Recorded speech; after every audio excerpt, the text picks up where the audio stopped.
वट सावित्री व्रत कथा। जय श्री कृष्णा, राधे राधे। आप सभी को वट सावित्री व्रत की हार्दिक शुभकामनाएं। ज्येष्ठ मास के कृष्ण पक्ष की अमावस्या तिथि को वट सावित्री का व्रत रखा जाता है। इस व्रत में सत्यवान सावित्री और यमराज जी की पूजा की जाती है। इस व्रत को रखने वाली सुहागन महिलाओं का सुहाग अटल होता है और पति पर आया हुआ संकट भी टल जाता है। ऐसी मान्यता है कि सती सावित्री ने इसी व्रत के प्रभाव से अपने मृत पति सत्यवान को धर्मराज जी से भी जीत लिया था, अर्थात उन्हें पुनर्जीवन दिलवाया था। तो आज की इस वीडियो में मैं आपको सुनाने जा रही हूँ सत्यवान और सावित्री की पौराणिक कथा। जो भी भक्त इस कथा को सच्चे मन से सुनता है, भगवान की कृपा से उनके पति की आयु लंबी हो जाती है और उनके पति पर आए हुए सभी संकट सदा के लिए दूर हो जाते हैं। पौराणिक कथा के अनुसार प्राचीन समय में मध्यदेश में अश्वपति नाम के एक राजा हुआ करते थे। उनका कोई भी पुत्र नहीं था। तब ब्राह्मण के निर्देश पर वे पुत्र कामना से सभी कामनाओं को पूर्ण करने वाली सावित्री देवी अर्थात गायत्री देवी की आराधना करने लगे। कुछ समय के बाद उनकी आराधना से प्रसन्न होकर देवी सावित्री ने राजा को दर्शन दिए। देवी ने कहा, राजन, तुम मेरे नित्य भक्त हो, इसलिए मैं तुम्हें कन्या प्रदान करूंगी। मेरी कृपा से तुम्हें सर्वगुण संपन्न सुंदर कन्या की प्राप्ति होगी। ऐसा कहकर वह आकाश में बिजली की तरह अदृश्य हो गई। उस राजा की मालती नाम की पतिव्रता पत्नी थी। समय आने पर वह गर्भवती हुई और उसने सावित्री के समान रूप वाली एक कन्या को जन्म दिया। तब राजा ने ब्राह्मण से कहा कि तप के द्वारा आह्वान किए जाने पर माता सावित्री ने इसे मुझे दिया है और यह सावित्री जी के समान ही रूप वाली है, इसलिए इसका नाम भी सावित्री ही होगा। तब उन ब्राह्मण ने उस कन्या का नाम सावित्री रख दिया। धीरे धीरे समय बीतने लगा। समय बीतने पर जब सावित्री युवती हुई तब सावित्री को वर खोजने के लिए कहा गया। तब उसने द्युमत्सेन के पुत्र सत्यवान को पति रूप में वरण कर लिया। इधर जब यह बात देवर्षि नारद को पता चली तब वह राजा अश्वपति के पास आकर बोले कि हे राजन, आपकी कन्या ने तो वर खोजने में बड़ी भारी भूल कर दी है। सत्यवान गुणवान और धर्मात्मा अवश्य है, किंतु वह अल्पायु है और 1 वर्ष बाद ही उसकी मृत्यु हो जाएगी। देवर्षि नारद जी की यह बात सुनकर राजा उदास हो गए। फिर उन्होंने अपनी पुत्री को बुलवाकर समझाया कि पुत्री, ऐसे अल्पायु व्यक्ति से विवाह करना बिल्कुल भी उचित नहीं है, इसलिए तुम कोई और वर चुन लो। इस पर सावित्री बोली, हे तात, आर्य कन्या अपने पति का एक बार ही वरण करती है, अर्थात एक बार ही अपना वर चुनती है, इसलिए अब चाहे जो भी हो जाए मैं सत्यवान को ही वर रूप में स्वीकार करूंगी। देवी सावित्री के इस प्रकार अपने संकल्प पर अडिग रहने के कारण आखिरकार राजा अश्वपति को उनका विवाह सत्यवान से ही करना पड़ा। विवाह का सारा सामान और कन्या को लेकर राजा उस वन में गए जहां अपना राज्य और अपनी आंखों की रोशनी खो चुके राजा द्युमत्सेन अपनी रानी और राजकुमार सहित एक वृक्ष के नीचे कुटिया बनाकर रहा करते थे। इस वन में विधि विधान पूर्वक सावित्री और सत्यवान का विवाह कर दिया गया। वन में रहते हुए अत्यंत कष्ट पाकर भी सावित्री अपने नेत्रहीन सास ससुर और पति की सेवा में लगी रहती थी। नारद जी के कहे अनुसार जब पति के मरणकाल का समय पास आया तब पतिव्रता और धर्म परायणा सावित्री ने अपने ससुर से आज्ञा लेकर त्रिरात्रि व्रत का अनुष्ठान किया। चौथे दिन आने पर जब सत्यवान ने लकड़ी, फूल और फल लाने के लिए जंगल की ओर प्रस्थान किया तब सावित्री भी सासुर से आज्ञा लेकर दुखी मन से अपने पति के साथ उस भयंकर वन में चली गई। नारद जी के वचनों का ध्यान करके मन में अपार कष्ट रहने पर भी उसने अपने इस भय को पति के सामने उजागर नहीं होने दिया। पति का मन बदलने के लिए वह झूठ मूठ उनसे वन के वृक्षों और पशु पक्षियों के बारे में पूछताछ करती रहती। शूरवीर सत्यवान उस भयंकर वन में विशाल वृक्षों, पक्षियों और पशुओं के दल को दिखला दिखलाकर थकी हुई और कमल के समान नेत्रों वाली राजकुमारी सावित्री को आश्वासन देते रहे। इस प्रकार से कुछ समय बीतने पर सत्यवान ने कहा, सावित्री, मैं फलों को एकत्रित कर चुका और तुम फूलों को चुन चुकी हो, लेकिन अभी ईंधन के लिए लकड़ी का तो कोई प्रबंध ही नहीं हुआ। इसलिए तुम इस वट वृक्ष की छाया में बैठकर थोड़ी देर प्रतीक्षा करते हुए विश्राम कर लो। सावित्री बोली, स्वामी, जैसा आप कहेंगे मैं वैसा ही करूंगी, लेकिन आप मेरी आंखों के सामने से दूर मत जाइएगा, क्योंकि मैं इस घने जंगल में डर रही हूँ। सावित्री के ऐसा कहने पर सत्यवान उसके सामने ही कुछ दूरी पर लकड़ियां काटने लगा। लकड़ियां काटते हुए अचानक सत्यवान के सर में पीड़ा हुई। पीड़ा से व्याकुल होकर सत्यवान अपनी पत्नी के पास आकर वे बोले, सावित्री, इस परिश्रम से तो मेरे सर में बहुत अधिक पीड़ा हो रही है। ऐसा लग रहा है जैसे मैं अंधकार में जा रहा हूँ। इस समय मैं तुम्हारी गोद में सर रखकर सोना चाहता हूँ। सावित्री से ऐसा कहकर सत्यवान उसकी गोद में सर रखकर सो गए। जब सत्यवान सो गए तब राजपुत्री सावित्री ने उस स्थान पर स्वयं धर्मराज जी को आते हुए देखा, जो नील कमल के समान श्याम वर्ण से सुशोभित और पीतांबर धारण किए हुए थे। उनके पीछे मृत्यु सहित काल भी था। धर्मराज जी ने उस स्थान पर पहुंचकर सत्यवान के प्राण को पाश में बांधकर अपने अधीन कर लिया और उसे खींचकर बड़ी तेजी से दक्षिण दिशा की ओर प्रस्थान किया। पति को प्राण रहित देखकर सावित्री जाते हुए धर्मराज जी के पीछे पीछे चलने लगी और कांपते हुए हृदय से अपने दोनों हाथ जोड़कर बोली, माता की भक्ति से इस लोक, पिता की भक्ति से मध्यम लोक और गुरु की भक्ति से ब्रह्मलोक की प्राप्ति होती है। जो इन तीनों का आदर करता है उसने तो सभी धर्म का पालन कर लिया। जिसने इन तीनों का आदर नहीं किया उसके तो किए हुए समस्त पुण्य कार्य भी निष्फल हो जाते हैं। पुरुष के सारे कर्म माता, पिता और गुरु इन्हीं तीनों में समाप्त हो जाते हैं। तब यमराज जी ने कहा, सावित्री, तुम हमसे जिस कामना को पूर्ण कराने के लिए आ रही हो उस कामना को छोड़ दो और यहीं से वापस लौट जाओ। सचमुच संसार में माता पिता और गुरु की सेवा से बढ़कर कोई अन्य धर्म है ही नहीं। तुम्हारा पति गुरुजनों की पूजा में निष्ठा रखने वाला है, किंतु तुम्हारा इस प्रकार से मेरे पीछे पीछे आना मेरे काम में बाधा डाल रहा है, इसलिए तुम लौट जाओ। लेकिन सावित्री बोली, हे धर्मराज जी, स्त्रियों का पति ही देवता होता है, पति ही उसको शरण देने वाला होता है। इसलिए साध्वी स्त्रियों को अपने पति का अनुगमन करना चाहिए। पिता, भाई तथा पुत्र परिमित संपत्ति देने वाले होते हैं, किंतु पति अपरिमित संपत्ति का दाता है।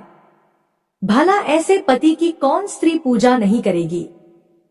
सुरोत्तम, आप मेरे पति को जहां लेकर जा रहे हैं मुझे भी वहीं लेकर चलिए, नहीं तो मैं अपने प्राण त्याग दूंगी। तब यमराज जी ने कहा, है पतिव्रता, मैं तुम पर बहुत प्रसन्न हूँ, इसलिए सत्यवान के प्राणों को छोड़कर तुम कोई और वरदान मांग लो और देर मत करो। तब सावित्री बोली, धर्मज्ञ जो राज्य से हो गए हैं तथा जिनकी आंखों की रोशनी चली गई है, ऐसे मेरे महात्मा ससुर को राज्य तथा आंखों की रोशनी प्रदान कीजिए। यमराज ने कहा, भद्रे, तुम्हारी यह सब इच्छाएं पूर्ण होंगी। तुम अब बहुत दूर तक चली आई हो। तुम्हारे मेरे पीछे पीछे चलने से मेरे काम में विघ्न पड़ेगा और तुम्हें भी थकावट होगी, इसलिए अब तुम वापस लौट जाओ। तब सावित्री कहने लगी, है देवश्रेष्ठ, सत्पुरुषों के साथ समागम होने पर भला कैसी मेहनत, कैसा परिश्रम और कैसा दुख। विष, अग्नि, सर्प तथा शस्त्र से लोगों को उतना भय नहीं होता जितना दुष्टों से हुआ करता है। जिस प्रकार सत्पुरुष अपने प्राणों का त्याग करके भी परोपकार करते हैं, इस प्रकार दुर्जन भी अपने प्राणों का परित्याग कर दूसरों को कष्ट देने में तत्पर रहते हैं। यह जगत सत्पुरुषों द्वारा धारण किया जाता है और आप उन सत्पुरुषों के अग्रणी हैं। इसलिए हे देव, आपके पीछे चलते हुए मुझे कुछ भी दुख नहीं हो रहा है। यमराज जी बोले, हे विशालाक्षी, तुम्हारी इन धर्म युक्त वचनों से मैं बहुत प्रसन्न हूँ, इसलिए सत्यवान के प्राणों के अलावा दूसरा कोई और वर मांग लो और देर मत करो, यहीं से वापस लौट जाओ। अब की बार सावित्री बोली, मैं 100 सहोदर भाइयों की अभिलाषिनी हूँ। मेरे पिता पुत्रहीन हैं, इसलिए वे पुत्र लाभ से प्रसन्न हो। यह सुनकर यमराज ने सावित्री से कहा, सावित्री, तुम जैसे आई हो वैसे ही लौट जाओ और अपने पति के अंतिम क्रिया की व्यवस्था करो। अब यह दूसरे लोक में चला गया है, इसलिए तुम इसके पीछे पीछे नहीं चल सकती हो। क्योंकि तुम पतिव्रता हो, इसलिए 2 घड़ी तक और मेरे साथ चल सकती हो। सत्यवान ने गुरुजनों की सेवा करके महान पुण्य अर्जित किया है, इसलिए मैं स्वयं इसे लेकर जा रहा हूँ। विद्वान पुरुष को माता पिता और गुरु की सेवा में सदैव तत्पर रहना चाहिए। उनका कभी भी अपमान नहीं करना चाहिए। मनुष्य के जन्म के समय माता और पिता जो कष्ट सहन करते हैं, उसका ऋण सैकड़ों वर्षों में भी नहीं चुकाया जा सकता। इसलिए मनुष्य को माता पिता तथा गुरु की सर्वदा प्रिय कार्य करना चाहिए, क्योंकि इन तीनों के संतुष्ट होने पर सभी तपस्या संपन्न हो जाती है। भद्रे, तुम्हारी कही सभी बातें पूर्ण होंगी। तुम्हारा काम पूरा हो गया, अब तुम लौट जाओ। तुम्हारा इस प्रकार से मेरे पीछे आने से मेरे कार्य में बाधा पड़ रही है और तुम्हें भी कष्ट हो रहा है। इसलिए मैं तुमसे बार बार ऐसा कह रहा हूँ कि वापस लौट जाओ। अब सावित्री कहने लगी, है देवश्रेष्ठ, धर्मोपार्जन के कार्य में कैसी ग्लानि और कैसा कष्ट। देव ज्ञानी व्यक्ति को सदैव धर्म उपार्जन करना चाहिए, क्योंकि उसका लाभ सभी लाभों से विशेष महत्वपूर्ण है। प्राणी को चाहिए कि कहीं भी जाए पीछे अकेले धर्म ही जाता है, मित्र और भाई बंधु कोई साथ नहीं देता। इस संसार में और स्वर्ग में मनुष्य जितने भी प्रकार के उत्तम वस्तुओं और भोगों को प्राप्त करता है, वह उनके पुण्य कर्मों का ही फल होता है। इसकी प्राप्ति के उपाय हैं यज्ञ, तप, दान, इंद्रिय निग्रह, क्षमाशीलता, ब्रह्मचर्य, सत्य, तीर्थ की यात्रा, सत्संग, सेवा, गुरुजनों की सेवा तथा ब्राह्मणों की पूजा। इसलिए विद्वान पुरुषों को सदा धर्म आचरण करना चाहिए, क्योंकि मृत्यु इसकी प्रतीक्षा नहीं करती कि इसने अपना कार्य पूरा किया है या नहीं। प्राणी संसार में मृत्यु से सदैव भयभीत रहते हैं, किंतु पुण्यवान सत्पुरुष सदैव निर्भय होकर जीते हैं। सावित्री की ऐसी बातों को सुनकर यमराज जी फिर बोले, विशालाक्षी, तुम्हारी इन धर्म युक्त बातों से मैं बहुत संतुष्ट हूँ। इसलिए अब तुम सत्यवान के प्राणों के अलावा अन्य कोई और वर मांग लो और देर मत करो, वापस लौट जाओ। तो सावित्री कहने लगी, देव, अगर आप वरदान देना ही चाहते हैं तो मैं सत्यवान के 100 पुत्रों की माँ बनना चाहती हूँ, क्योंकि लोकों में पुत्रहीन की सद्गति नहीं होती। क्योंकि यमराज जी ने देखा कि सावित्री लगातार उनके पीछे चली आ रही है, इसलिए उन्होंने एक क्षण की भी देरी किए बिना कहा कि सावित्री, अब तुम शेष कामनाओं को छोड़कर वापस लौट जाओ और मैं तुम्हारी यह इच्छा अवश्य पूर्ण करूंगा। तब सावित्री ने कहा, धर्म अधर्म के विधान को भली भांति जानने वाले देव, आप ही जगत के स्वामी हैं। क्योंकि आप कर्मों के अनुरूप प्रजाओं का नियमन करते हैं, इसलिए यम नाम से पुकारे जाते हैं। क्योंकि आप धर्म पूर्वक सारी प्रजा को आनंदित करते हैं, इसलिए लोग आपको धर्मराज नाम से पुकारते हैं। मरने पर लोग अपने सत असत्य दोनों प्रकार के कर्मों को आगे रखकर आपके पास जाते हैं, इसलिए आप मृत्यु कहलाते हैं। सभी प्राणियों के क्षण, काल आदि से समय की आप गणना करते रहते हैं, इसलिए तत्वदर्शी लोग आपको काल नाम से पुकारते हैं। देवताओं में श्रेष्ठ है धर्मराज जी, आपकी शरण में आई हुई मुझ दुखिया की रक्षा कीजिए। और अभी अभी आपने मुझे सत्यवान के 100 पुत्रों की माँ होने का आशीर्वाद प्रदान किया है और आप मेरे पति को लेकर जा रहे हैं। मैं पतिव्रता स्त्री हूँ, ऐसे में मैं अपने पति के बिना 100 पुत्रों की माँ कैसे बन सकती हूँ। तब यमराज जी बोले, हे धर्मज्ञ, तुम्हारी स्तुति और भक्ति से संतुष्ट होकर मैंने तुम्हारे पति सत्यवान को मुक्त कर दिया है। अब तुम सफल मनोरथ होकर वापस लौट जाओ। यह सत्यवान तुम्हारे साथ 500 वर्षों तक राज्य सुख भोग कर अंतकाल में स्वर्ग लोक जाएगा और सत्यवान तुम्हारे गर्भ से 100 पुत्रों को भी उत्पन्न करेगा। वे सभी पुत्र सब देवताओं के समान तेजस्वी और क्षत्रिय राजा होंगे। ऐसा कहकर यमराज जी सत्यवान को छोड़कर काल तथा मृत्यु के साथ वहीं अदृश्य हो गए।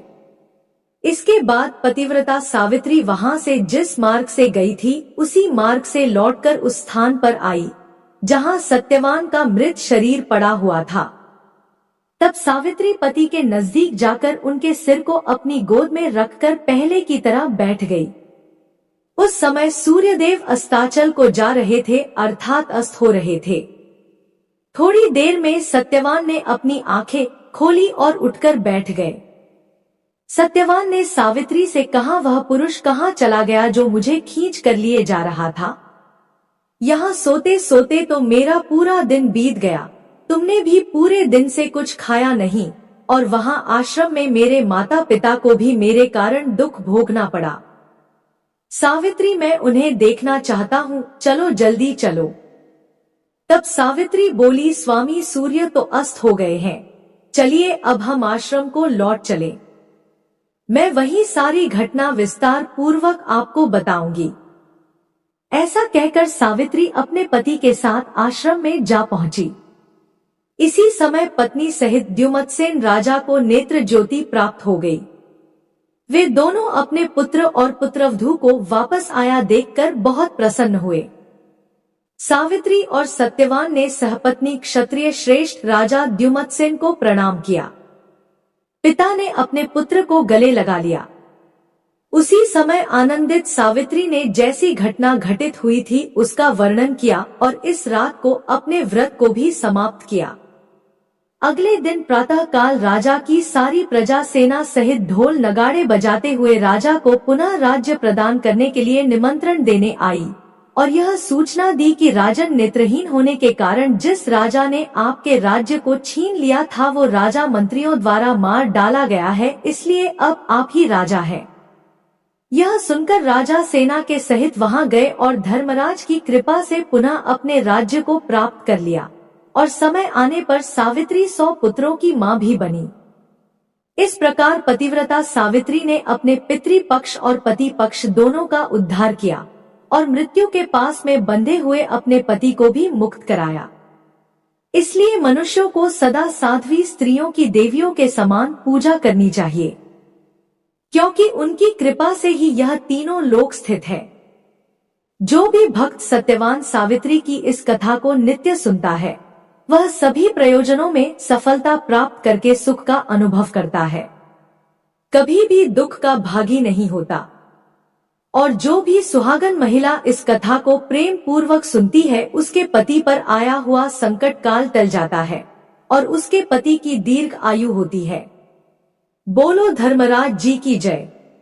अब आइए अमर सुहाग देने वाली भगवान शिव और माता पार्वती की दूसरी कथा को सुनते हैं। ये कथा भगवान शंकर जी और पार्वती जी के विवाह से जुड़ी हुई है। आज के दिन इस पवित्र कथा को सुनने से हमारी समस्त मनोकामनाएं पूर्ण होती है और सभी संकट दूर हो जाते हैं। तो आप सभी लोग पूरी श्रद्धा और प्रसन्नचित मन से इस कथा को पूरा अवश्य सुनिएगा।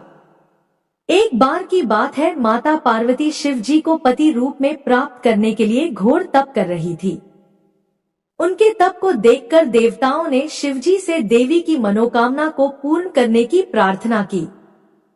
शिवजी ने पार्वती जी की परीक्षा लेने के लिए सप्तऋषियों को भेजा। सप्तऋषियों ने शिवजी के सैकड़ों अवगुण गिनाए पर पार्वती जी को महादेव के अलावा किसी और से विवाह मंजूर नहीं था। विवाह से पहले सभी वर अपनी भावी पत्नी को लेकर आश्वस्त होना चाहते हैं, इसलिए शिवजी ने स्वयं भी पार्वती जी की परीक्षा लेने की ठानी। भगवान शंकर प्रकट हुए और पार्वती जी को वरदान देकर अंतर्ध्यान हुए। इतने में पार्वती माता जहां तप कर रही थी वहीं पास के तालाब में मगरमच्छ ने एक लड़के को पकड़ लिया। लड़का जान बचाने के लिए चिल्लाने लगा। पार्वती जी से उस बच्चे की चीख सुनी नहीं गई। द्रवित हृदय होकर वह तालाब पर पहुंची। देखती है कि मगरमच्छ लड़के को तालाब के अंदर खींच कर ले जा रहा है। लड़के ने देवी को देखकर कहा, मेरी ना तो माँ है, ना बाप, ना कोई मित्र, माता आप ही मेरी रक्षा करें।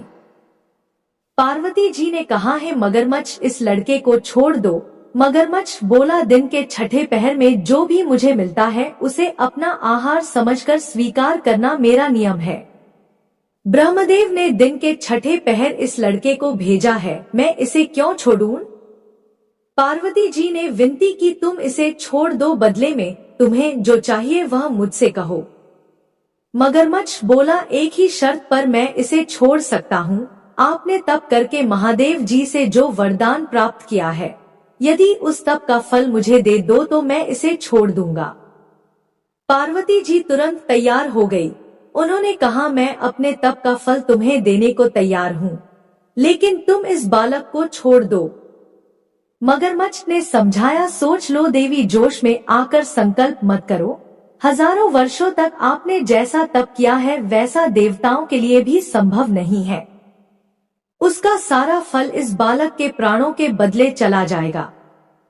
पार्वती जी ने कहा, मेरा निश्चय पक्का है, मैं तुम्हें अपने तप का फल देती हूँ, तुम इसको जीवन दे दो। मगरमच्छ ने पार्वती जी से तप दान करने का संकल्प करवाया। तप का दान होते ही मगरमच्छ का शरीर तेज से चमकने लगा। मगरमच्छ बोला, है पार्वती, देखो तप के प्रभाव से मैं तेजस्वी बन गया हूँ। तुमने जीवन भर की पूंजी एक बच्चे के लिए व्यर्थ कर दी। चाहो तो अपनी भूल सुधारने का एक मौका और दे सकता हूँ तुम्हें।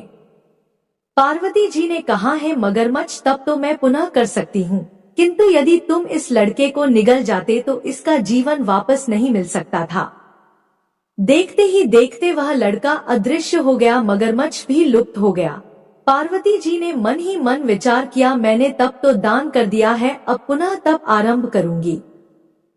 पार्वती जी ने फिर से तप करने का संकल्प किया। भगवान सदाशिव फिर से प्रकट होकर बोले, पार्वती, भला अब क्यों तप कर रही हो? पार्वती जी ने कहा, प्रभु, मैंने अपने तप का फल दान कर दिया है। आपको पति रूप में पाने के संकल्प के लिए मैं फिर से वैसा ही घोर तप करके आपको प्रसन्न करूंगी। महादेव जी बोले, मगरमच्छ और वो लड़का दोनों रूपों में मैं ही था। तुम्हारा चित्त प्राणी मात्र में अपने सुख दुख का अनुभव करता है या नहीं, इसकी परीक्षा लेने के लिए मैंने यह लीला रची थी। अनेक रूपों में दिखने वाला मैं एक ही हूँ। मैं अनेक शरीरों में शरीरों से अलग निर्विकार हूँ। तुमने अपना तप मुझे ही दिया है, इसलिए तुम्हें अब और तप करने की कोई जरूरत नहीं है। देवी पार्वती ने महादेव को प्रणाम कर प्रसन्न मन से विदा किया।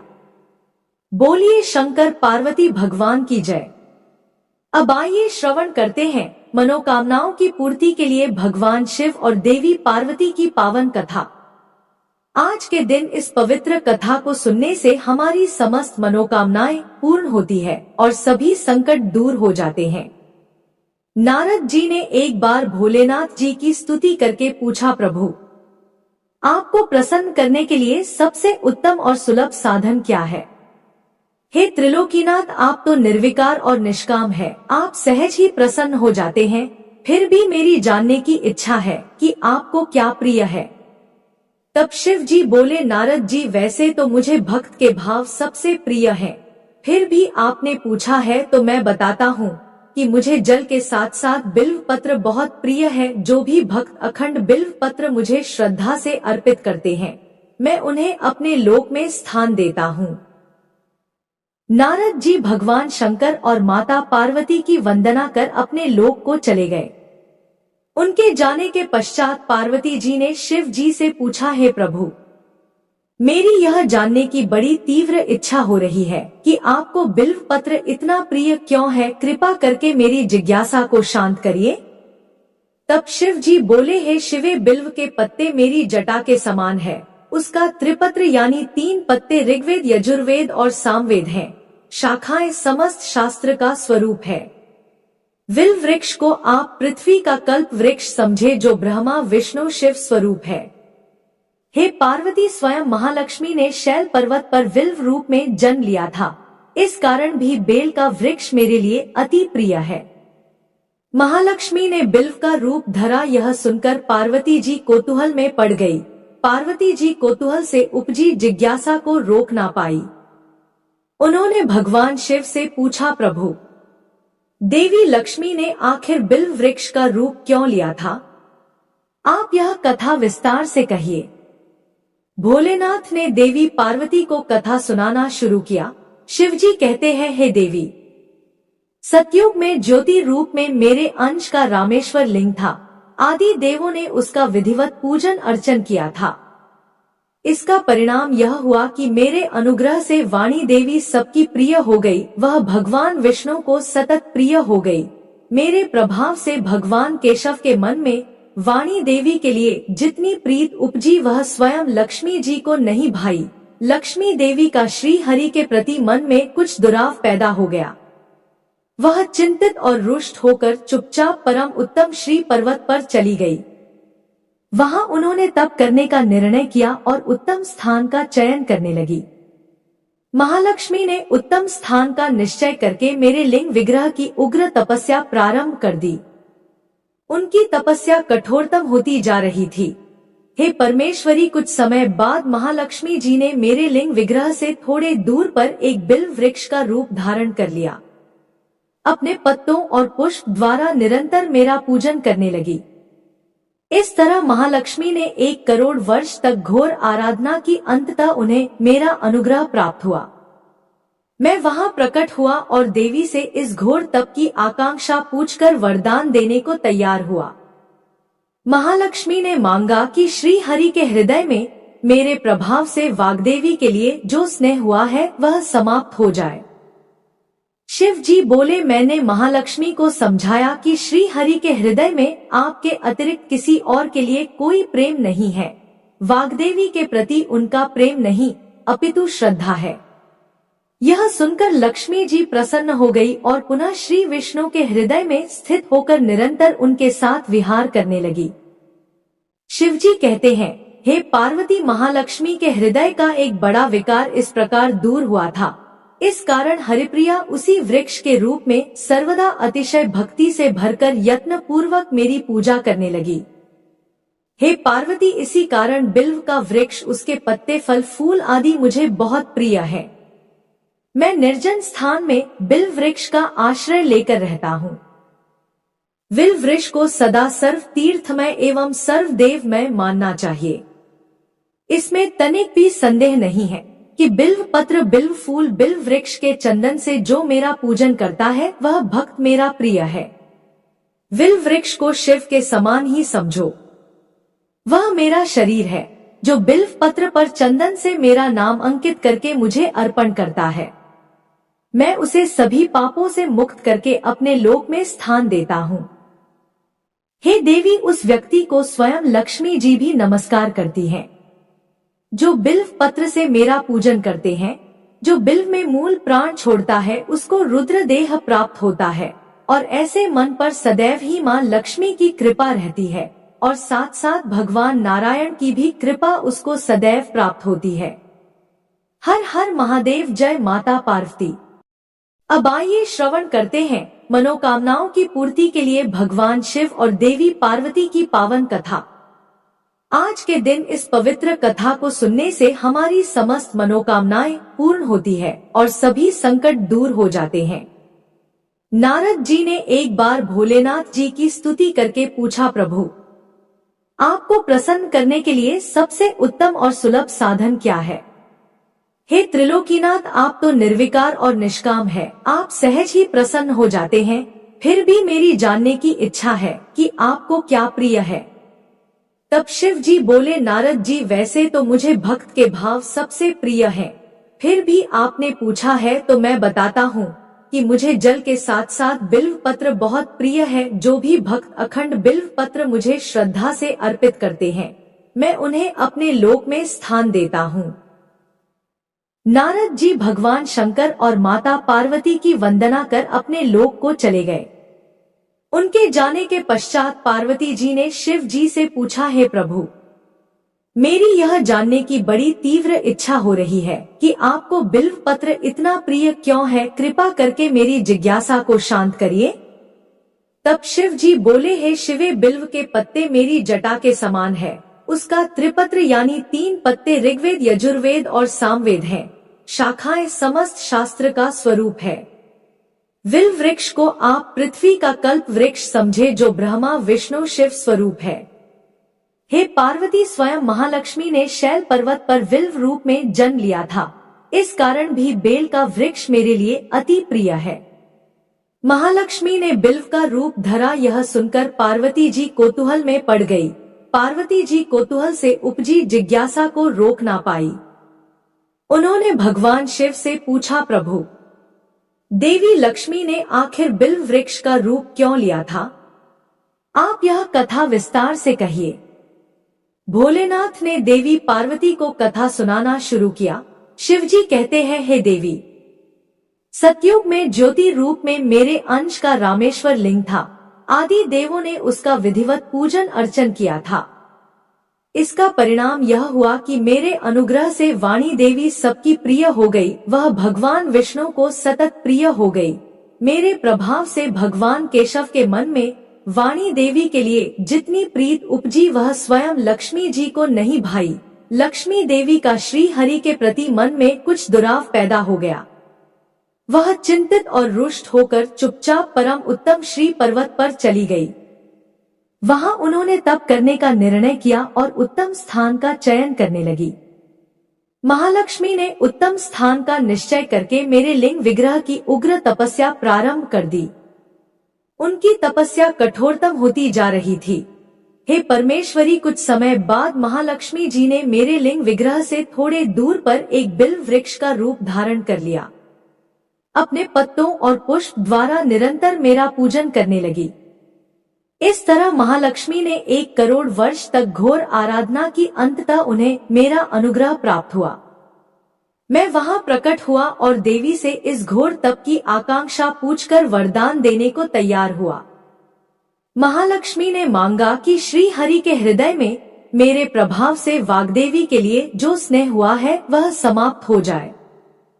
शिव जी बोले, मैंने महालक्ष्मी को समझाया कि श्री हरि के हृदय में आपके अतिरिक्त किसी और के लिए कोई प्रेम नहीं है। वाग्देवी के प्रति उनका प्रेम नहीं अपितु श्रद्धा है। यह सुनकर लक्ष्मी जी प्रसन्न हो गई और पुनः श्री विष्णु के हृदय में स्थित होकर निरंतर उनके साथ विहार करने लगी। शिव जी कहते हैं, हे पार्वती, महालक्ष्मी के हृदय का एक बड़ा विकार इस प्रकार दूर हुआ था। इस कारण हरिप्रिया उसी वृक्ष के रूप में सर्वदा अतिशय भक्ति से भरकर यत्न पूर्वक मेरी पूजा करने लगी। हे पार्वती, इसी कारण बिल्व का वृक्ष, उसके पत्ते, फल, फूल आदि मुझे बहुत प्रिय है। मैं निर्जन स्थान में बिल्व वृक्ष का आश्रय लेकर रहता हूँ। बिल्व वृक्ष को सदा सर्व तीर्थमय एवं सर्वदेवमय मानना चाहिए। इसमें तनिक भी संदेह नहीं है कि बिल्व पत्र, बिल्व फूल, बिल्व वृक्ष के चंदन से जो मेरा पूजन करता है वह भक्त मेरा प्रिय है। बिल्व वृक्ष को शिव के समान ही समझो।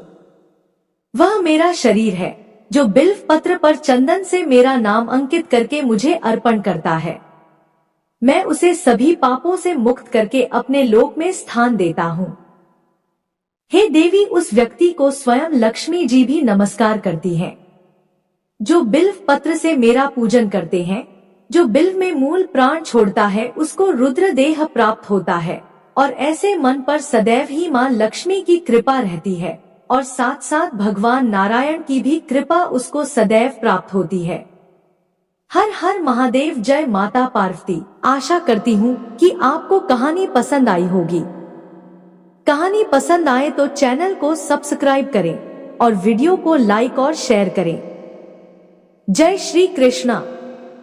राधे राधे। आपका दिन शुभ और मंगलमय हो। 3